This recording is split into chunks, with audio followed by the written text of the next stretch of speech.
I never understood the term phantom limb before now. I'm no soldier. I didn't lose my arm in a battle or saving someone or doing anything heroic or useful. I lost it due to a series of unlucky events. I was hiking in the woods with some friends, doing some very light rock climbing, and when I slipped, I sliced my arm before the rope caught me. I was more relieved when my legs didn't get broken than I was worried about my arm, so I slapped a bandana on it and kept going. We camped the weekend on the ground, but I put ointment on it and tried to keep it clean. A friend of mine told me Sunday as we piled into our cars that I should keep an eye on the wound. Those red marks look bad, and there's no telling what you could have picked up out here. I told him I'd be careful, and when I got home I took some Tylenol and put a Band-Aid on it. I was feeling pretty tired, which was understandable since I had been hiking all weekend. I took myself to bed, turning the air up a little because I was kind of feeling hot, and figured it would be back to business as usual tomorrow. Instead, I woke up in the middle of the night with a pounding headache and a high fever. I took more Tylenol, but I just couldn't get back to sleep. I was sweating and headachy, and finally, I got up and went to watch TV. I called out of work when 6 o'clock rolled around, and I only felt worse. I could tell something was wrong, but I thought maybe I had just picked up a cold or something. It wasn't until I went to wipe the sweat off my forehead that I saw the angry red lines running up my arm. They were worse than they had been the day before, and I got shakily to my feet as I stumbled into the bathroom. I ran myself a bath and scrubbed at the arm, but the cut was looking worse than ever. It was angry and infected, the red lines running toward my shoulder, and after drying off I decided it might be best to head to the ER. I wasn't sure what was wrong. I'm certainly no doctor, but I knew that what I had wasn't normal. I sat in the ER for about 4 hours, only to find out that the cut on my arm was infected. "We want to keep you for a few days and run some tests," the doctor said. "We are concerned about fever and the apparent onset of symptoms." 2 days later, I got more bad news. My time in the hospital had been far from beneficial. Whatever I had picked up in the woods had been supplemented by a nasty case of MRSA. While I had laid in bed, eating hospital food, and running my insurance up, I had been exposed to a pretty nasty strain, and it had my arm redder and sorer than ever. By Friday, they were saying it wasn't affected by antibiotics. By Monday, they were talking about amputation. "It's just spreading too quickly, sir. If we don't remove it, you could be looking at a nasty blood infection pretty soon, and we want to get it before we lose the shoulder, too." The hospital had offered to cover the surgery, probably because my insurance was leaning on them for something I had picked up at the hospital, and I seemed to be out of options. As little as I wanted to learn to live with one arm, I didn't really see any way around it. I agreed, and by Wednesday, I woke up short an arm. They had pushed it ahead, afraid my condition might get worse, and as I looked down at the place where my healthy arm had been about a week ago, I wasn't really sure how to feel about it. They had me on all kinds of things, and, at first, I thought that was why I was having the dreams. I woke up Thursday night with the strangest feeling in my missing arm I had ever felt. It was like I could feel everything, every finger flex, every follicle of hair, the cold feeling of tile under my fingers, and even the pressure on the missing elbow. It was so weird, like when your leg falls asleep, but I don't know. I don't really have a way to describe it. It was like the arm was there, but it wasn't there. That in of itself would have been weird enough, but as I lay there in my darkened hospital room, I could hear something coming up the hall outside my room. It was a scampering sound, like a rat or a small dog. It wasn't a clicking, like claws, but a thumping like something with little feet coming up the hall. Thump, thump, I just lay there, eyes on the open doorway, as my breathing sped up. What was that sound? It had to be a nurse's cart or some kind of equipment, but I couldn't think of what could be making that noise. All I could equate it to was, again, the feet of a small animal. One of the nurses would have seen it and put it out. I looked at the clock and saw that it was past midnight. Who could be walking a dog up the corridor this late at—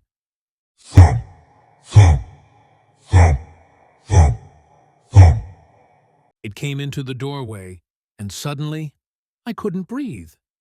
It was my arm, my hand, all of it, and it was standing there in the door, its shadow trailing into the room. It was perched up on its fingers like Thing from the Addams Family, the dark hairs on my arm looking curly in the low light. It didn't have eyes, but it felt like it was watching me, asking me why I had removed it from my body. The wound was gone, the red veins were gone too, and as I found my breath I started to scream.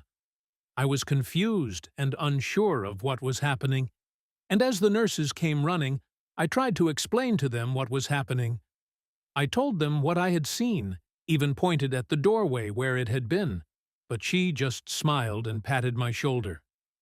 "It's the meds, dear. They make people see all kinds of weird things. I can assure you that if there was a detached human arm wandering around, someone would have seen it." I looked back at the doorway, but it was gone. I suppose it would have had to be, or she would have seen it. I laughed, thinking I was just having nightmares, and told her I was sorry for scaring them. She assured me it was okay, and headed back to the nurse's station, leaving me to snuggle down under my blankets and try to get back to sleep. I was just working back down to it when I heard the drumming of fingers on my nightstand. I had pulled the covers over my head, but through the thin hospital covering, I could see a shadow of something sitting on the standing tray beside my bed. It was drumming impatiently, its non-eyes boring into me as I peeked, and I wondered where it had been hiding while the nurse was there.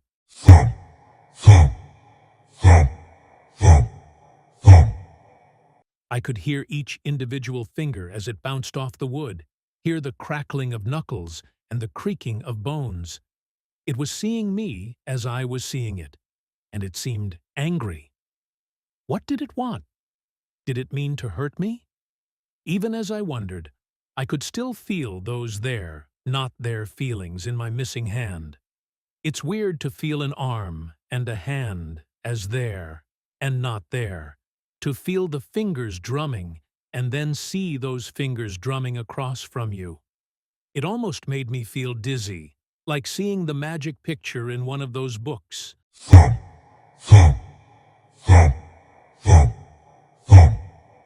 I hunkered under my blanket, that old bastion of protection from the monsters, and wondered how long I would have to hide here.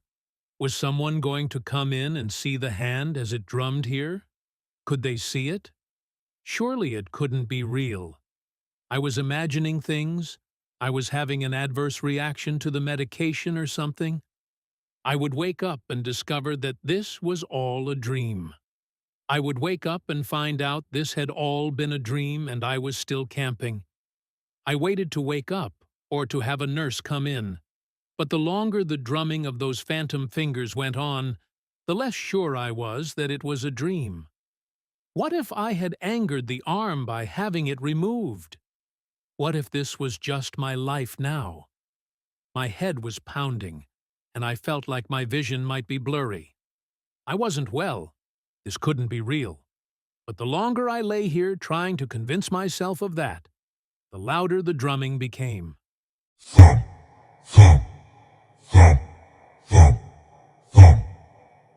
I was getting frustrated, my teeth grinding together as the drumming of those fingers grated at me. I couldn't take it much longer. It was just a hand. I still had one of them, and I wasn't going to let it torment me for no reason. I threw the covers back, waiting for it to just vanish once I was giving it my full attention. But it remained substantial. It was a slightly tanned arm, covered in coarse black hair, and glaring at me with its lack of eyes. "What?" I growled. "What do you want? Why are you?" Our staring contest was cut short, however, as the lights came up suddenly and I heard someone come in through the front door. "Good morning. How are we feeling this morning?" I turned and saw my doctor coming in, and I realized it was no longer gloomy in the hallway. The sun was coming out now, a pink line against the window, and when I glanced back at the nightstand, the hand was gone. "Are you okay?" she asked, putting a hand to my forehead. "You do feel warm. Are you feeling dizzy at all?" She looked into my eyes, but before I could answer, there was a sound like fingertips on glass. Thump, thump, thump, thump, thump. I looked up, and there it was. It was behind the glass, standing on the very edge of the windowsill with nothing below it but pavement. The wind was rustling those arm hairs, but it was the lack of eyes that kept boring a hole into me that drove me over the edge. The doctor jumped when I started screaming, pointing at the window as she called people in to restrain me.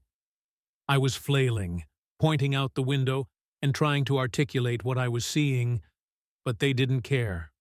The orderlies had my remaining hand in restraints pretty quickly, and they were administering something into my IV to help with my fever. "You're too hot," the doctor was saying, trying to calm me down. "We have to get your fever down before it does you harm. Just relax. Nothing is going to hurt you. This is a safe place." I wanted to believe her, but I was just waiting to feel the fingers of that disembodied hand wrap around my neck.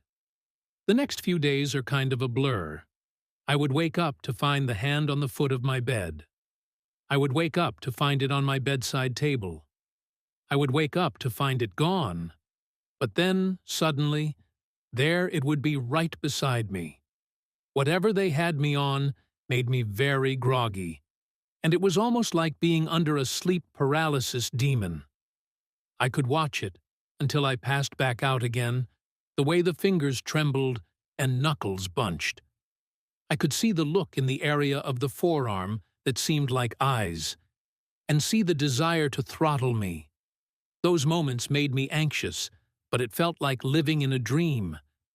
I didn't dream of waking up and finding I had two arms again.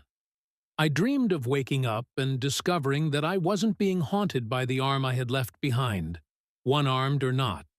Then I woke up and found I wasn't alone. Someone was sitting with me, reading a book out loud, and when I started coughing, they looked up in surprise. I reached for the water pitcher, but as my stump came out, I remembered I was down to one hand all over again. I let it fall back down, and then went to reach with the other hand, the only hand, but he beat me to it. He had been slow in getting up, but he had two working hands, and he soon had the cup to my lips, so I could have a long, delicious sip of tepid water. "Easy, buddy. You're okay." I told them that reading would help. People like hearing a friendly voice. I coughed again, looking around frantically as I remembered that I was being stalked. "What's up?" said the man, a youngish guy who looked to be about 25. "You looking for your family? I don't think anyone's come to see you since you got here." "Oops, sorry. I probably shouldn't have said that.